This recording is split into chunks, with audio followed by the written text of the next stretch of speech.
Maxine Waters was at an AME church in her district. She was invited up into the pulpit, and of course when she got up there she was blasting Trump, saying that God sent her to get Trump, basically. But that's not even what I want to discuss. What I want to discuss is, we look in the inner cities, and in every inner city there are churches on every corner. So we have to decide, when we look at this poverty epidemic that's been going on for decades, we're going to have to decide what role has the black church and the black pastor played in this prolonged epidemic of poverty. Because when you look at the churches, those churches have been in these inner cities for decades.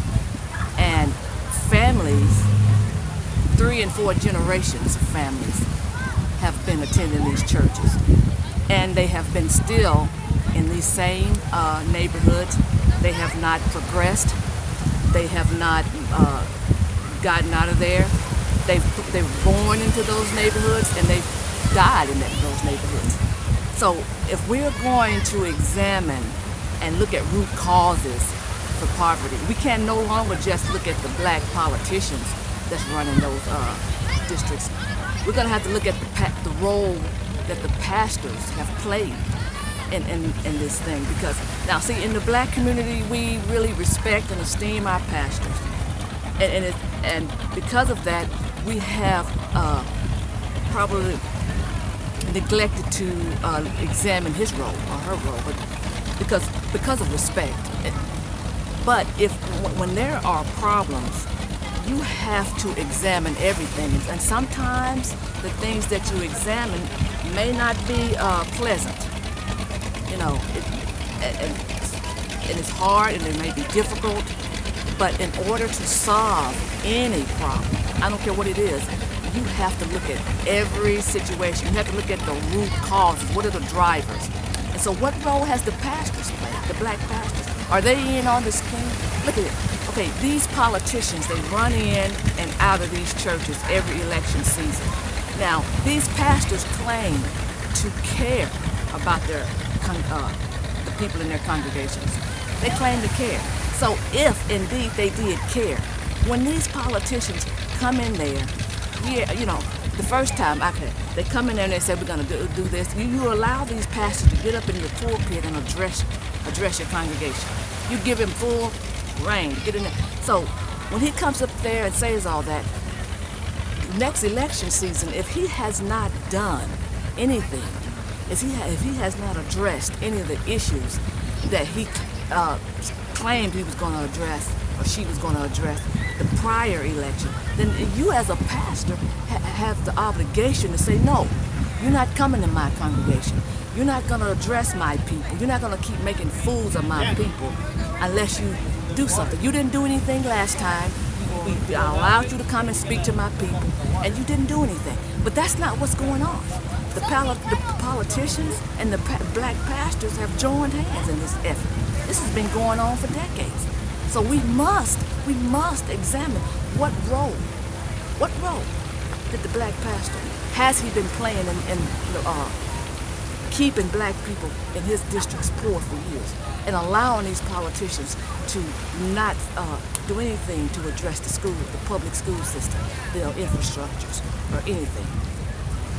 What role does the pastor play? What roles are the poor? And when we do that, we have to look, okay, Maxine Waters. Everybody knows what her district looks like. It's a slum. It's pure ghetto. And she was allowed last week to come into the church and get in the pulpit, and nobody asked her, Maxine, Miss Waters, Representative Waters, what are you going to do about this? I mean, somebody posted a video just last week of her district. They drove through her district, and it was full of homelessness. It was horrible. And it's been like that for decades. Yet she was allowed to have full reign. She was allowed to come and stand in that man's pulpit and address his congregation.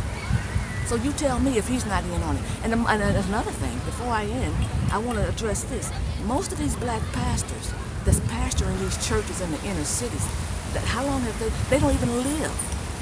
You notice that? They're just like the politicians. They don't live in the districts. They don't live in the churches, in the neighborhoods where the churches are located. They're driving Cadillacs. They drive in on a Sunday, they drive in on a Wednesday, and they're out of there. And they're leaving their poor constituents there to just deal with life, week after week, year after year, decade after decade. So the black pastor has failed just like the black politicians. The Democrat black politicians and the black pastors are working hand in hand to keep their own people in poverty.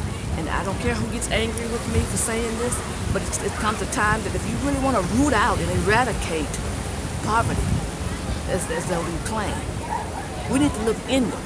Look at our own situation. What are the root causes?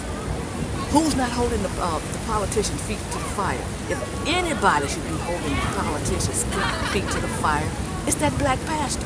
Because he has to deal with the heartache. He has to deal with the broken families. He has to deal with everything. The politician only comes during election season. The black pastor is there Sunday after Sunday, week after week, and he sees the destruction. And if he's allowing these slick politicians to not do their jobs and then stand up in his pulpit and address his people, lie to his people, he's just as guilty. He's just as guilty. And we have to address that. All of that needs to be addressed. Have a blessed day.